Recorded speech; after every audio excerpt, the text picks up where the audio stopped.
Alexander Moreno, Ideas en Zigzag. Bienvenidos. Alexander Moreno, Ideas en Zigzag, es un canal de videos el cual prepondera en términos opináticos para la discusión académica temas de teoría crítica del conocimiento, asuntos sobre ciencia social, el tema relativo a la problemática universitaria, el asunto de la lucha pequeña y global por el poder social, vale decir, la política.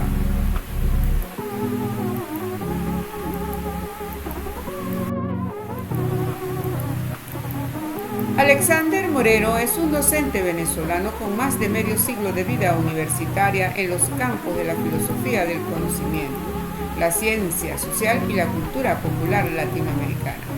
Doctor en Ciencias Sociales, Universidad Central de Venezuela. Profesor de la Universidad Pedagógica Libertador y de otras instituciones de su país y de otros, Bolivia, India, Corea, Perú, Cuba. Tiene en red un blogspot en el cual usted podrá hallar de manera gratuita una serie extensa de libros fruto de su autoría. Suscríbase a este canal apuntando el sitio correcto del monitor. Dele también allí tanto a la manito de me gusta como a la campanita.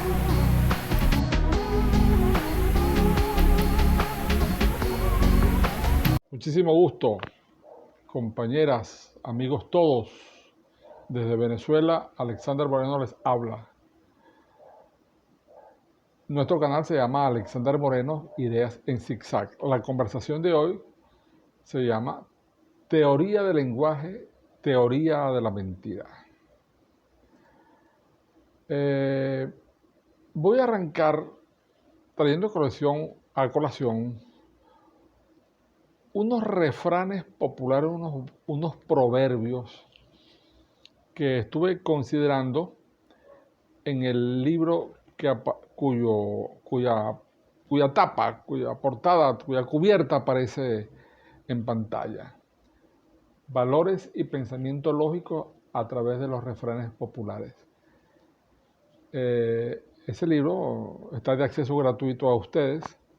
Ustedes colocan en Google La Utopía Concretable Ediciones y ahí sale un blogspot con los títulos y otros elementos de una serie de libros. Todos son de libre acceso. Accedan, por lo tanto. Uno de esos libros se llama, como acabo de decir, Valores y Pensamiento Lógico a través de los refranes populares. En uno de un capítulo aparecen algunos refranes para el análisis con el tema de la verdad. El tema de la verdad y de la mentira, que es su contrario, dialéctico. Si la verdad sigue empeñada en no darme la razón, más pierde ella. La verdad puede languidecer, pero nunca perecer. Aquí está un planteamiento de Bacon. Se está más cerca de la verdad a raíz de la equivocación que de la confusión. Otro. La verdad no está en los rincones.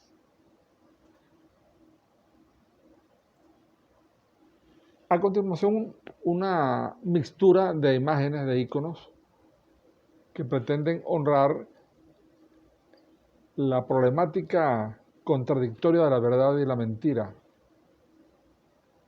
y también del lenguaje. Todas estas cosas están consustanciadas, todos estos temas. Ahí tienen el primero. Fake news, falsas noticias.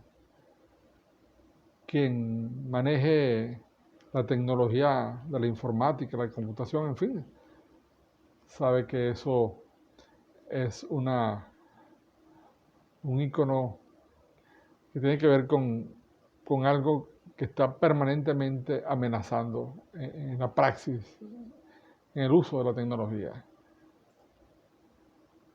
Ahí tienen otro icono, sin palabras. Pinocho. Ahí tienen otro icono, bien interesante. Este es uno de los iconos más representativos de ese banco de imágenes tan prolífero que está en internet, llamado Pixabay, y que tiene que ver con los fake news, los falsos positivos. Esa categoría tan terrible que nos viene de la hermana República de Colombia, aunque obviamente hay falsos positivos en todos los países del mundo y en cada circunstancia de la vida. Dígame cuando hay guerra, por favor. Las tales comisiones de la verdad, no hay cosa más engañosa que eso, y a los políticos les encanta esa denominación. Cada vez que hay un conflicto muy grande y quieren solucionarlo, crean semejante parapeto y circo malo, porque hay circos buenos. Comisiones de la verdad. Pasemos a estas caricaturas excelentes que hablan por sí solas. Son del excelente artista plástico venezolano, recién fallecido hace unos 3, 4 años atrás.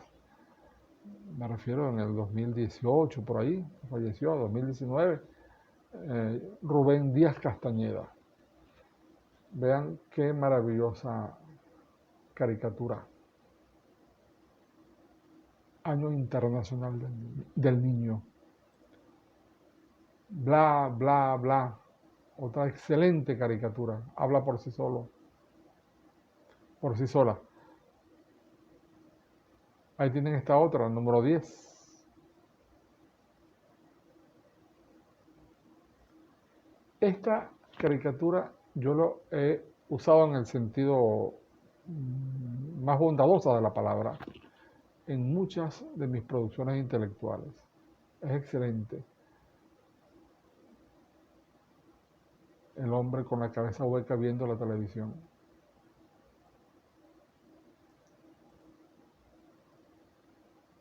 Como ustedes advertirán, esta tiene que ver con la ecología. O dejar de traer a colación en esta conversación el tema de las falacias. El tema de las falacias, como ustedes saben, ha sido discutido en ese libro que están viendo allí de Irving Copy, llamado Introducción a la Lógica.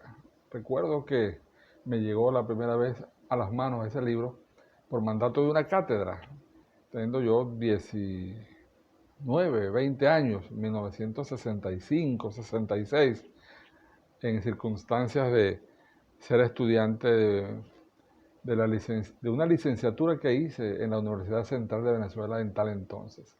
Me tocó estudiar esto, una materia llamada lógica, introducción a la lógica.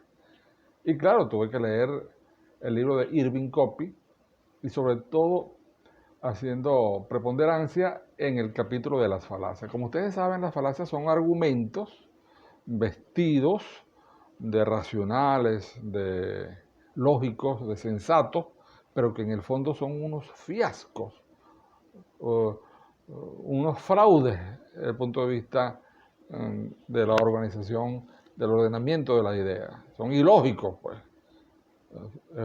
Son versiones ilógicas vestidas de lógicas. Por cierto, ahí les estoy mostrando a continuación 3 tapas, 3 cubiertas, 3 portadas de libros de mi autoría. Reitero, están todos esos libros de la editorial La Utopía Concretable de Ediciones a disposición de ustedes, pues, sin costo dinerario. Es una editorial sin fines de lucro. Bueno, está concebido con fines de lucro, pero jamás hemos hecho de la producción intelectual digamos, inmersa en esa editorial, las operaciones compraventa, todas son gratis, pues. Ahí aparece el carátula del libro Ideología en imágenes, palabras y palabrotas. Bueno, en uno de los capítulos de ese libro está una versión fácil de digerir, sabrosa, diría yo, de la versión que hace copy de las falacias. Ojéenlo. Seguimos adelante, vamos con la diapositiva, con la imagen número 15.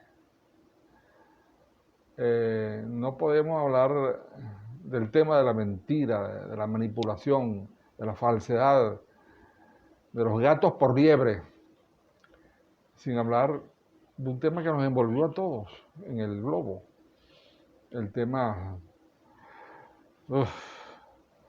de la bendita o maldita pandemia,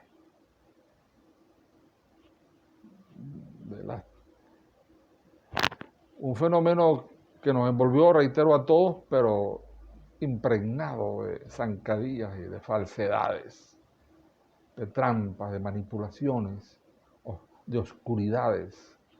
Yo les voy a recomendar este libro que allí aparece, llamada Una mirada latinoamericana a la pandemia de la COVID-19, de una editorial que depende de la Universidad César Vallejo del Perú.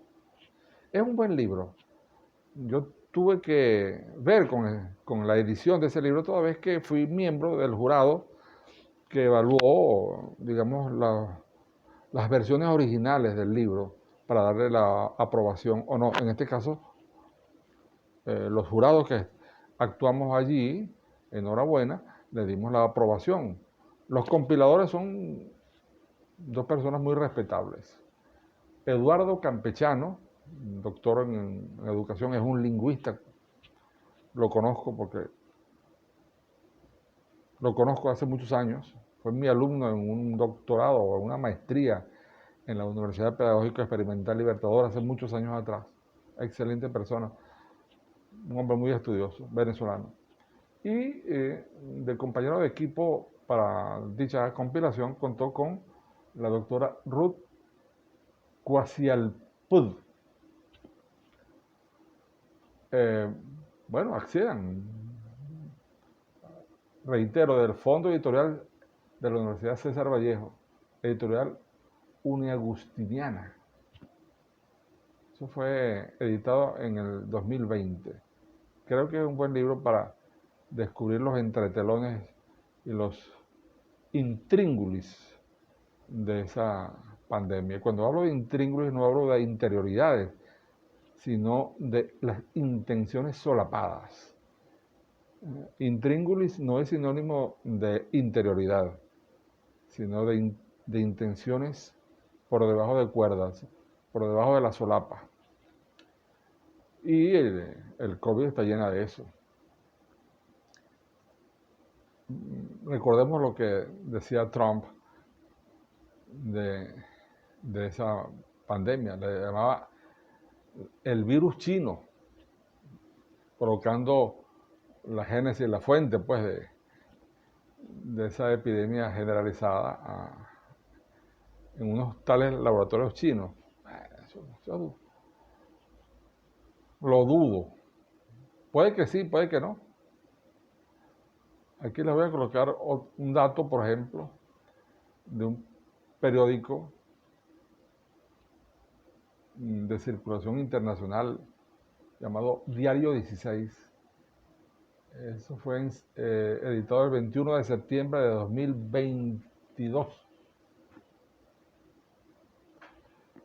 El titular dice: el ex vicepresidente de Eco Health Alliance declara bajo juramento ante el Congreso y Senado norteamericanos sobre el origen del SARS-CoV-2. Ahí se manejan versiones en cuanto a las verdades, con comillas o sin ellas, del COVID, vinculando el asunto a empresas privadas e incluso a algunas instancias del Estado de Estados Unidos. Cuestión de ver y evaluar. Hay que ver todas esas versiones.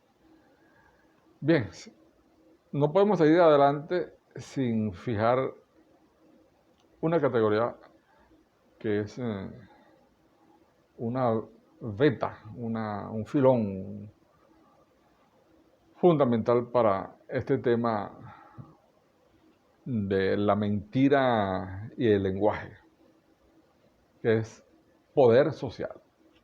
El poder como una fuerza que se traduce en un permiso social. En uno de mis libros saco en limpio esta definición de esa categoría poder social. Digo, es una fuerza que acontece en los medios específicos en los cuales se dan relaciones entre los seres humanos, funcionando contradictoriamente esta como permisos coyunturales para que un sector de tales relaciones concrete sus propios intereses por encima de los correspondientes a los de otros sectores. Una fuerza que se da un permiso para que se impongan sobre los otros sectores que conforman la sociedad correspondiente en un momento histórico determinado, sus intereses, sobre todo los fundamentales, los económicos, y con sus proyecciones ideológicas, pues, nocionales, culturales. Poder social. Seguimos adelante. Yo quiero mostrar aquí en esta conversación una playa de rostros, digamos, que de alguna forma muestran el carácter variopinto de los autores que se han ocupado, o algunos de los autores que se han ocupado de manera más afincada sobre el tema de la ideología, del poder social, de la mentira, del lenguaje. Autores marxistas y no marxistas, porque casi siempre hay como la tendencia de que cuando uno habla de estos temas, etiquetan a uno como marxista. En el caso personal mío no me da escozor, no me da urticaria que me etiqueten de marxista. Pero yo trato de ser amplio, no ser monovidente. Vean ustedes aquí estas caras. En principio está Marx, luego está Fukuyama, que se ocupó mucho de eso, e incluso pegó, como llaman en el lenguaje publicitario, un libro de los años 90, El fin de la ideología. Se vendió muchísimo a raíz de la caída de la Unión Soviética. Fukuyama, no obstante sus rasgos asiáticos y su apellido nipón, japonés, es estadounidense. Es un hombre utilizando las categorías cómodas de derecha. Y su libro fue bestseller en los 90 del tema de la ideología. Reitero, El fin de la ideología. Que por cierto, con ese mismo título hay otros autores que han publicado. Pero el más famoso es Fukuyama. Al lado está Worf. Worf es un lingüista de necesaria, de inevitable consideración para el tema de la ideología, de la mentira, de la pertinencia del lenguaje. También estadounidense. Nació a finales del siglo XIX, murió más o menos en los 30 por ahí, en los 40 del siglo pasado. Excelente lingüista. Y su equipo con Sapir, otro lingüista estadounidense de primera categoría. Al lado coloqué a Althusser, francés, un teórico fundamental pues, de estos temas.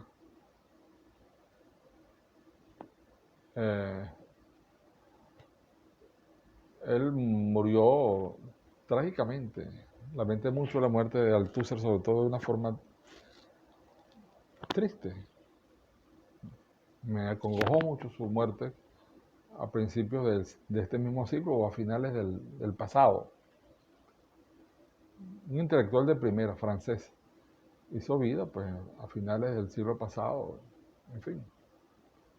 Por cierto, al lado allí aparece Carlos Rangel, que también murió de esa misma manera, trágicamente, con sus propias manos, lamentablemente. Otro teórico número uno pues, del tema de la ideología. Su libro fundamental, Del buen salvaje al buen revolucionario, venezolano. Hizo vida en las últimas, vida intelectual, quiero decir, fuerte, notable,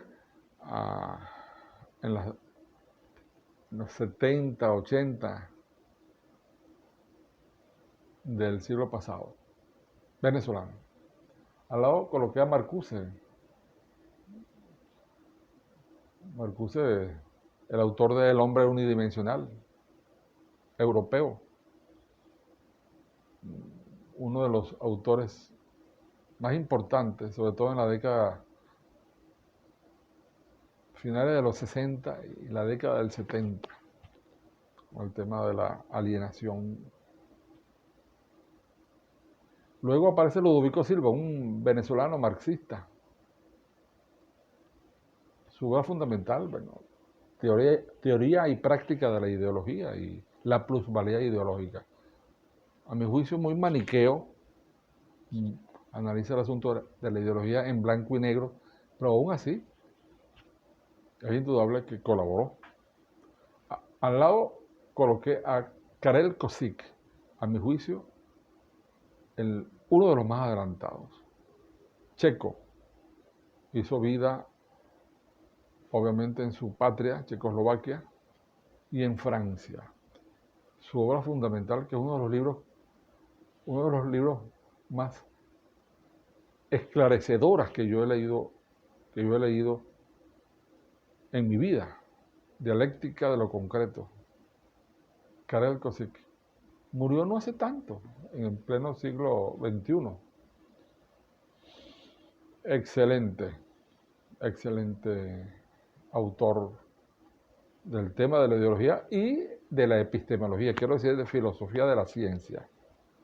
También coloqué allí a Auslar Pietri, venezolano, un hombre reconocido, pues, literato, novelista, en fin, político, un hombre de derecha, pero muy productivo.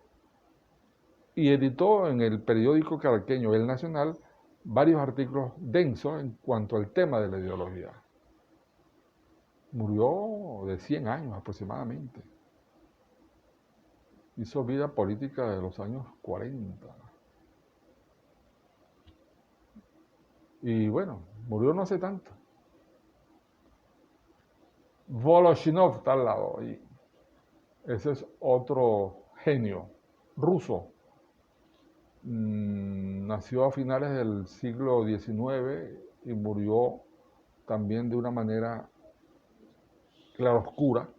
Muchos biógrafos dicen que murió en los años 30 por allí de tuberculosis. Hay otros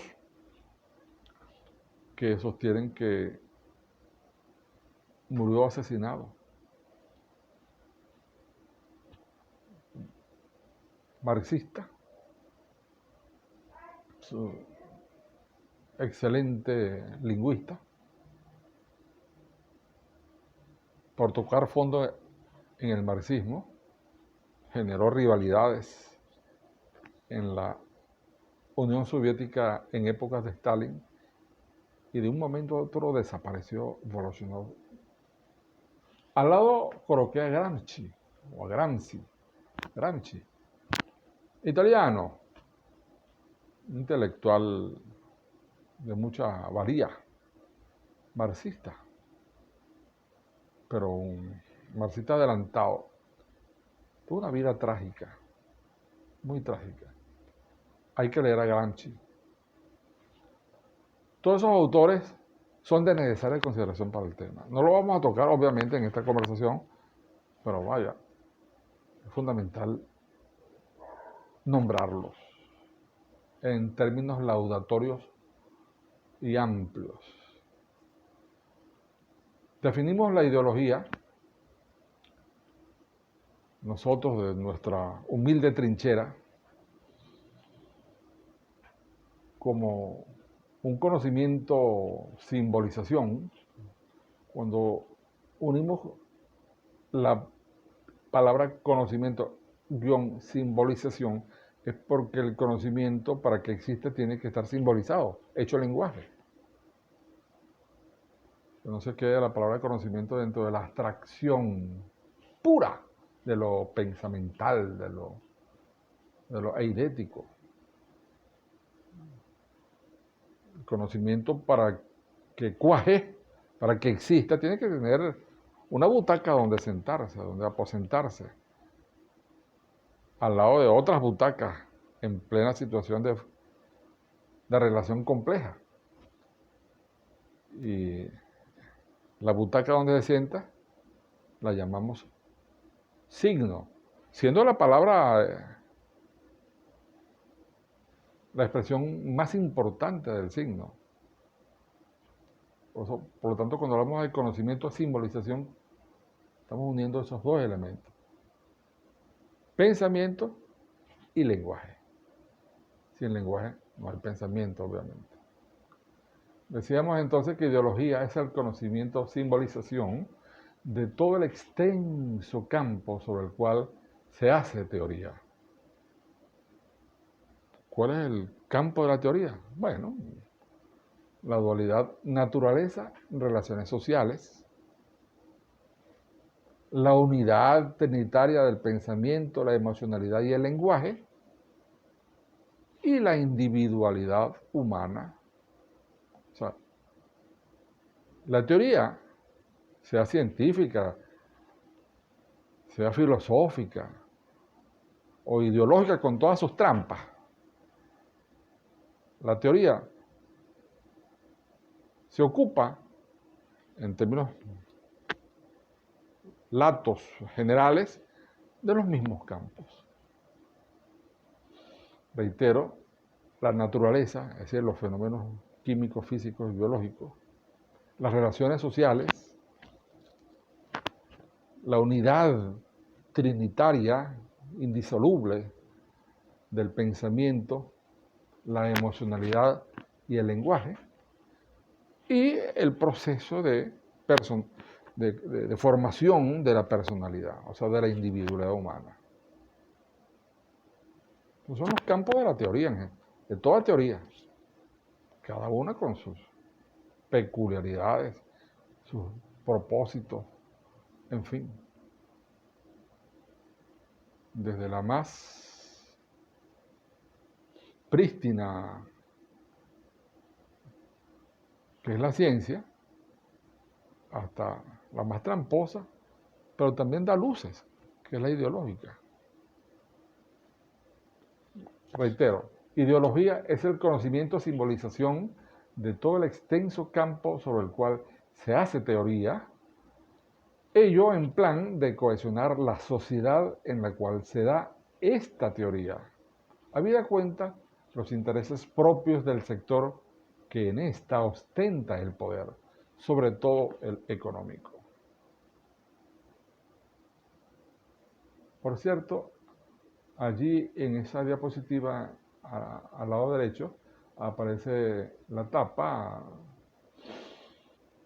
la portada, la cubierta, lo quieran llamar, de un libro de mi autoría en la cual se trata de establecer esos límites movibles y complejos entre filosofía, ideología y ciencia. Léanlo, está abierto en internet para vuestro consumo y crítica. Uno como autor lo que más le interesa. En mi caso, no, Claro que me interesa el dinero, pero, en fin. No vendo libros, los obsequio para la crítica. Lo que a uno más le interesa es la crítica. Es posible que sea una posición muy comunista y muy fundamentalista, pero, en fin, como dicen por ahí, si nuestro vino es agrio, es nuestro vino. De esos autores de esas caras que he mostrado, voy a tomar con pinzas de oro desde el punto de vista didáctico, hablo de esto, de pinzas de oro, dos, que nos van a servir bastante para la conversación. Ludovico Silva y Karel Kosick. Ludovico Silva, cuando se refiere al tema de la ideología, lo define de esta manera. Él habla de plusvalía ideológica, que es su grito de guerra, pues su filón, su beta, su pesquisa. La plusvalía ideológica es la pertenencia no consciente o preconsciente del hombre común al sistema de producción que condiciona sin cesar su mente a través de toda suerte de mensajes y que genera no solo una radical dependencia espiritual o lealtad frente al sistema, sino también un excedente real de trabajo psíquico que se separa o aliena del productor. Ludovico Silva, a través de su categoría filosófica, plusvalía ideológica, sostiene que toda plusvalía material en el campo de la producción económica, toda plusvalía material lleva consigo la producción de otra plusvalía, pero ideológica. Esta plusvalía ideológica impregna de legitimidad, entre comillas, a la plusvalía material. Él sostiene que cuando se habla de ideología, necesariamente se habla de trampa, de mentira, edulcorada o no, de manipulación, en tanto que corresponde a esas características de trampa, de manipulación, etcétera, que lleva consigo, que está encarnada en la plusvalía material. Esa es la posición de Ludovico Silva. Reitero los títulos de sus libros fundamentales: La plusvalía ideológica y Teoría y práctica de la ideología. Vamos a ver qué nos dice del tema, del concepto pues, de ideología, Karel Kosick, el checo. Si bien Ludovico, reitero, maneja la categoría plusvalía ideológica, Karel Kosick maneja la categoría pseudoconcreción. Por cierto, yo estoy casado con esa versión de ideología, e incluso con nombre y apellido, pseudoconcreción, porque me parece, reitero, la pesquisa utilizando términos policiales, o términos de geología, la beta, o de periodistas, el dato, de filosofía, el filón fundamental para entender el complejo problema de la teoría de la mentira, o sea, de la ideología. Karel Kosick sostiene: la pseudoconcreción es un claroscuro de verdad y engaño. Arrancamos bien, pensamiento dialéctico.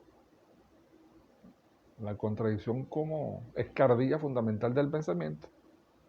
Reitero, la pseudoconcreción es un claroscuro de verdad y engaño. Su elemento propio es el doble sentido. El fenómeno, o sea, el facto, el hecho.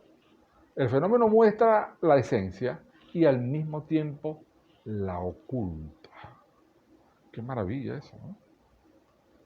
El fenómeno, el facto, el hecho, muestra la esencia y al mismo tiempo la oculta.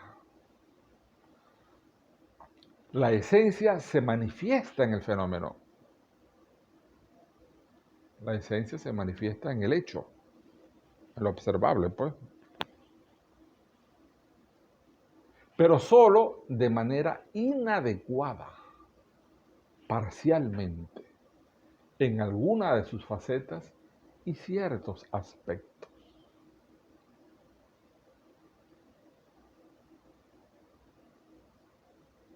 El fenómeno indica algo que no es él mismo y existe solamente gracias a su contrario. La esencia no se da inmediatamente. Es mediatizada por el fenómeno, por el hecho en sí, y se muestra, por tanto, en algo distinto a lo que es. Pero dado que la esencia no es inerte y pasiva, el fenómeno revela la esencia. Un pensamiento dialéctico bien llevado. Karel Kosik, su obra fundamental, Dialéctica de lo concreto. Por cierto, en internet pueden ustedes, colocando en el marcador, en el buscador quiero decir, el título, Dialéctica de lo concreto, Karel Kosik, de alguna manera aparece versiones de ese excelentísimo libro. No dejen de buscarlo.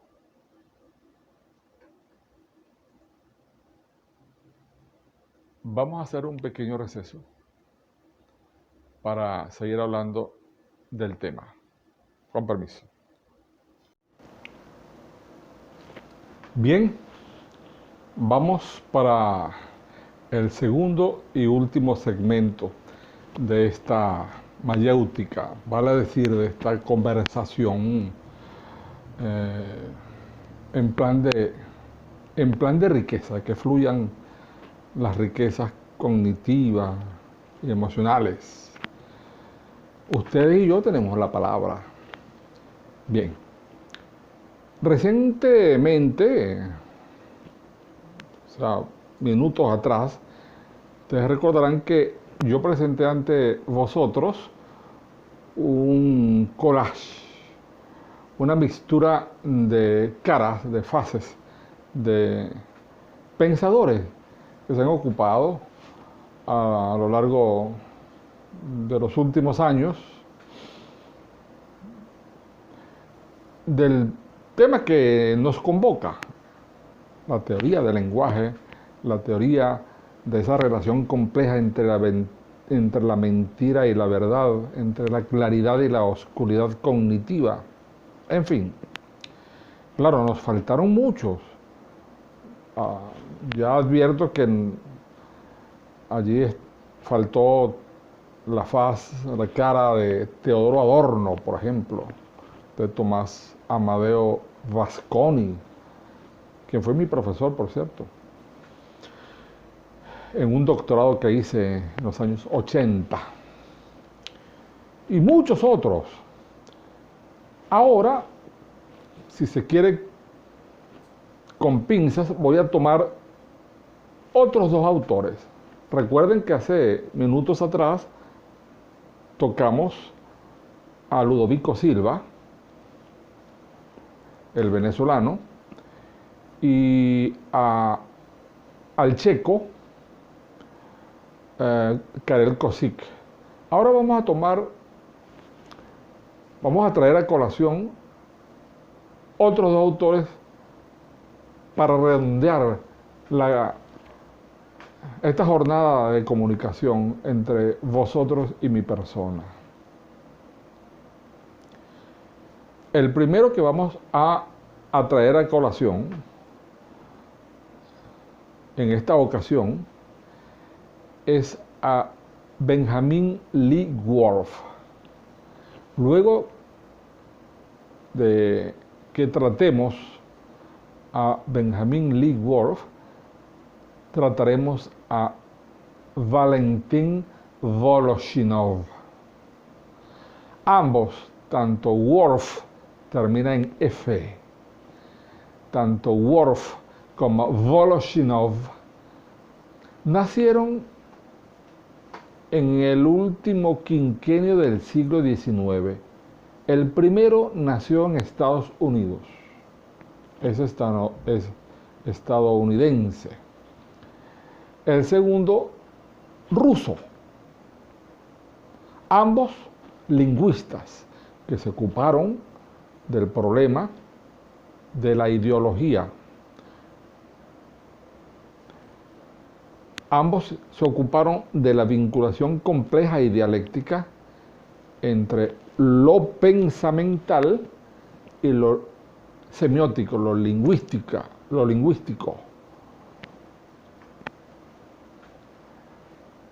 Comencemos por Benjamin Lee Worf. Tengo que decir que tanto Worf como Voloshinov, reitero, nacieron a finales del siglo XIX y vivieron más o menos hasta el 40 del siglo XX.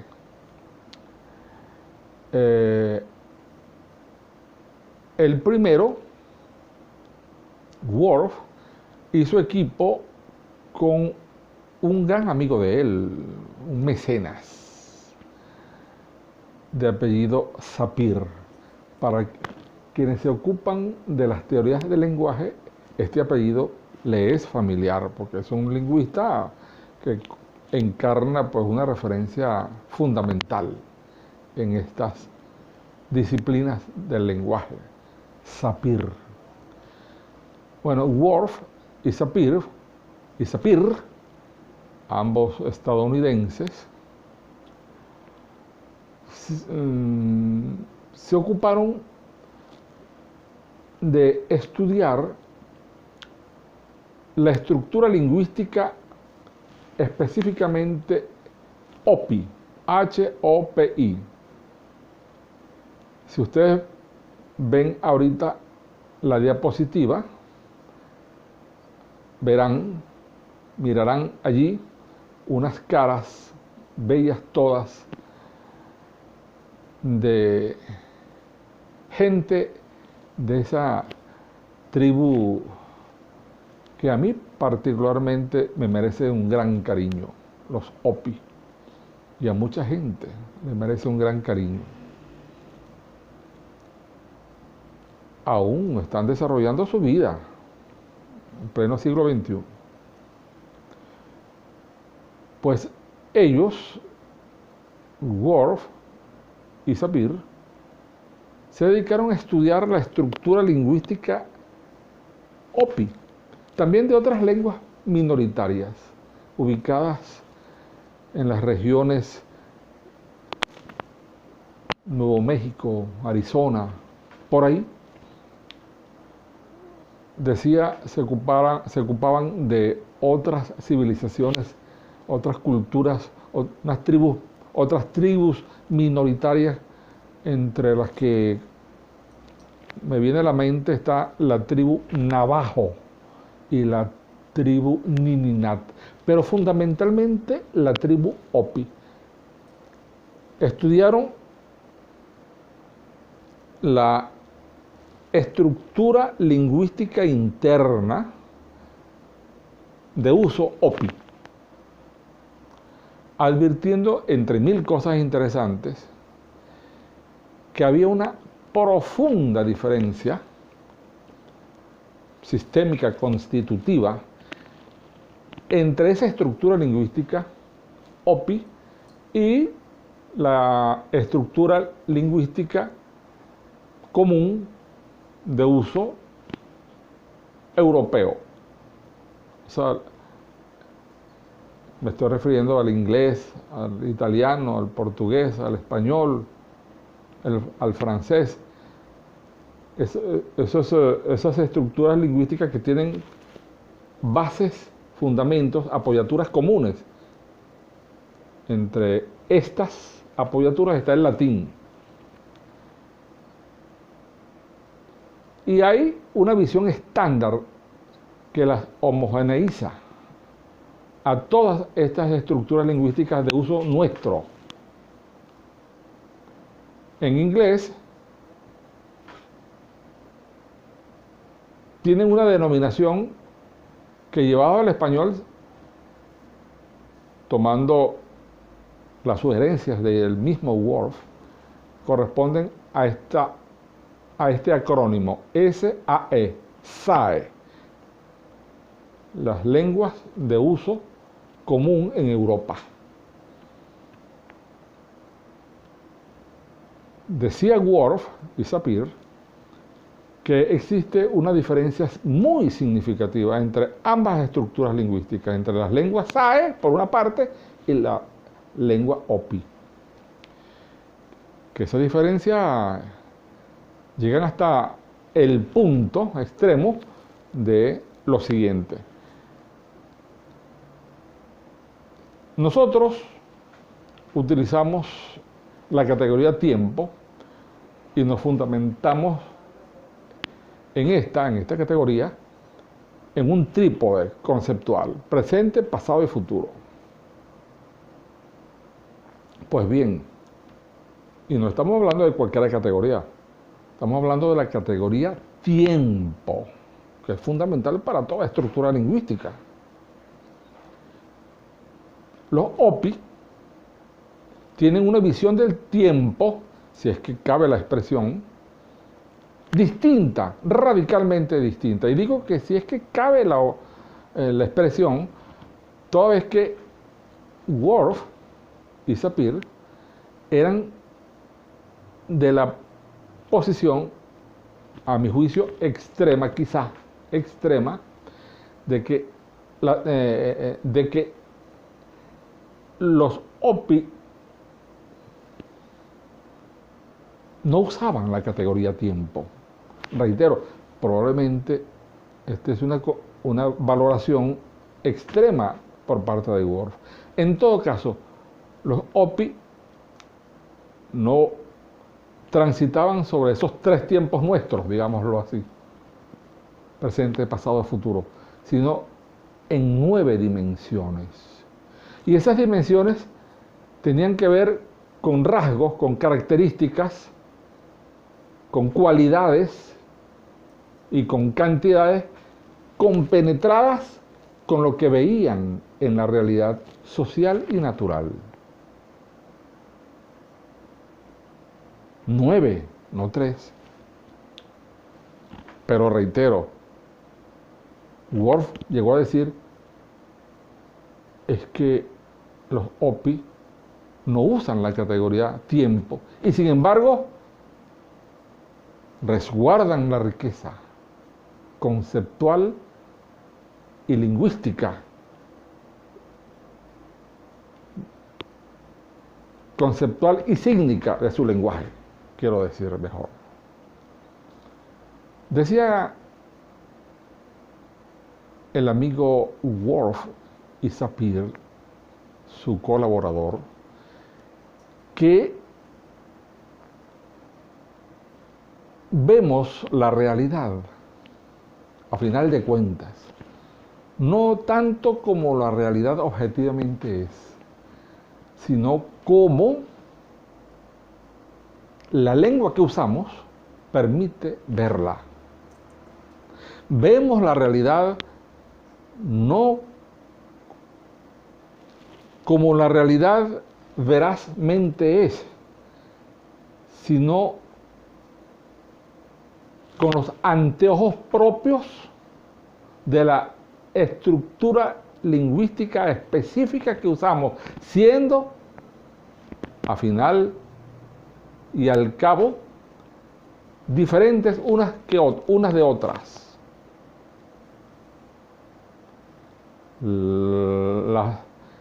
El uso de las lenguas es diferencial y por lo tanto la visión que de la realidad se tiene es diferencial a tenor justamente, precisamente, consonantemente de esas diferencias.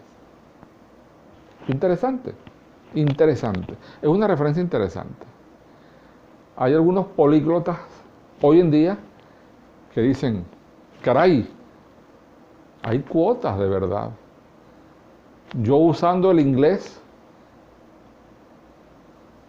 por ejemplo, veo la realidad un tanto distinto como cuando uso el mandarín, el chino. Bueno, por cierto, ahora recuerdo, al fragor de esta conversación, un autor, un lingüista italiano del siglo pasado, Ferruccio, pero el apellido Rosilandi, o Rosilandi, italiano, que se enfrentó a Worf y a Sapir.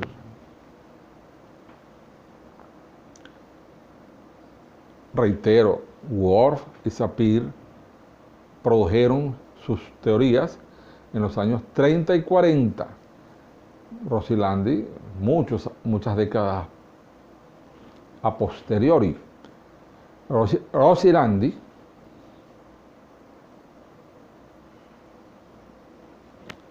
dice que la realidad, siendo esta social o natural, es tan expansiva que desactiva todo hito, toda frontera interlingüística.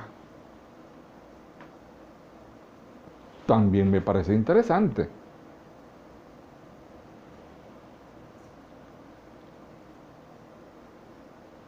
Pasemos a tratar un tanto a Voloshinov. Tengo que decir que, a mi juicio, Voloshinov es el lingüista más brillante que conoce la historia. Así lo digo. Este ruso, que reitero, nació a finales del siglo XIX y murió en extrañas circunstancias.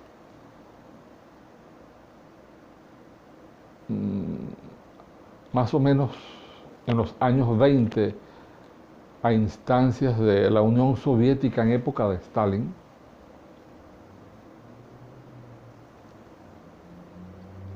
Demanda todos los días del mundo estudio, crítica y valoración.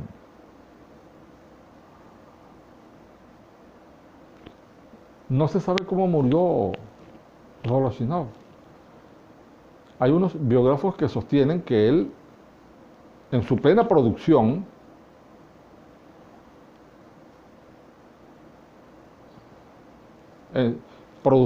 produciendo su libro llamado Marxismo y Teoría del Lenguaje, aquí en América Latina lo tradujeron como El signo ideológico y teoría del lenguaje, una editorial argentina que, enhorabuena, hizo la versión en español, reitero. Estando él produciendo su gran libro, su libro estrella, desapareció de un momento a otro. Se teme que la desaparición fue forzosa y por razones políticas, ruines. Como haya sido, compañero Voloshinov, te recordaremos con todos los honores. Sostiene Voloshinov lo siguiente: si usted le quita a la conciencia, si usted le quita al psiquismo su contenido sígnico, allí en el psiquismo, allí en la conciencia, nada queda que no sea las funciones químicas, físicas y biológicas. El psiquismo, la conciencia, es una entidad esencialmente lingüística, sígnica, siendo la palabra la expresión más cuantitativamente importante de los signos. Pero la palabra, aun siendo el signo más importante, más poderosa, más significativo, signo significativo. Perdonen el pleonasmo, pero es que, perdonen la redundancia, pero es que no hallo de otra manera para expresarlo. Siendo la palabra el signo más importante, pues. Hay otros signos. El olor es un signo. El gesto, como decía él, el gesto significativo es un signo. Yo me puse esta corbata hoy para presentarme a ustedes y es un signo. El olor, por cierto, aquí está un envase con perfume, con colonia. El olor es un signo. La distribución de las paredes constituye un signo. Si usted va, por ejemplo, a un templo religioso, cristiano, hindú, en fin, X o Y religión, la distribución de las paredes, del piso, la expresión que tienen los íconos son un signo. Perdonen si me pongo indelicado. Si usted va a un burdel, verá que la distribución de las paredes, los olores,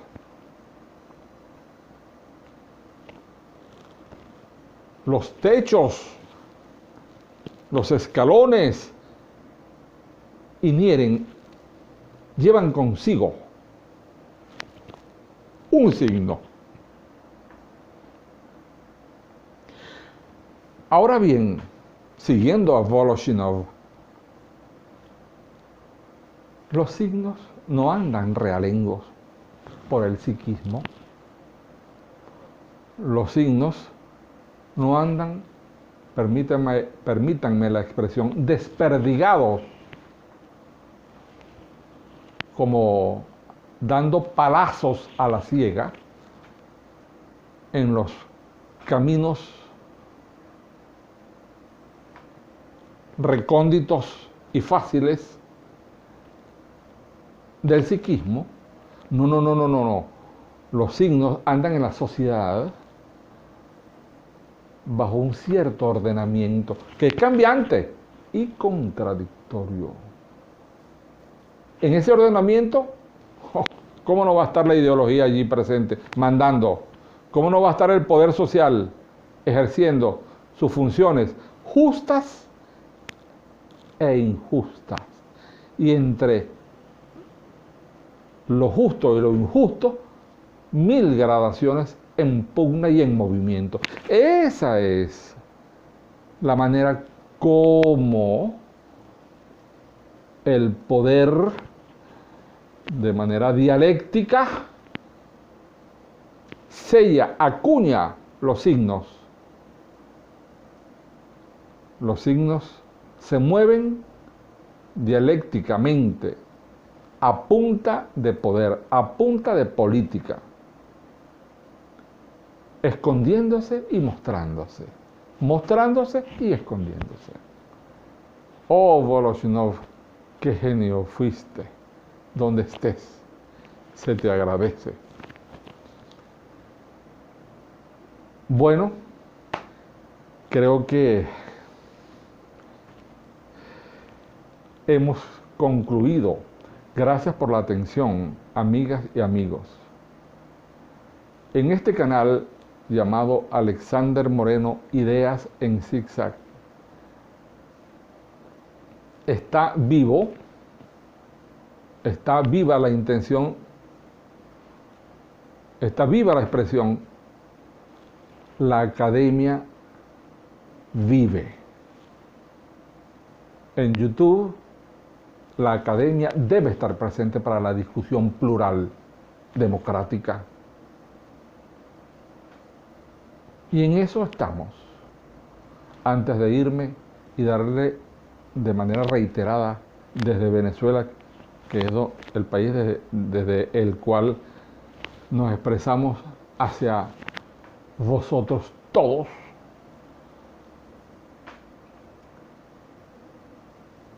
les digo, viva el conocimiento, viva el amor. No olviden suscribirse a este canal. Denle a la campanita, a la manito, apóyennos. Será un gran honor y será un gran placer seguir compartiendo. Gracias.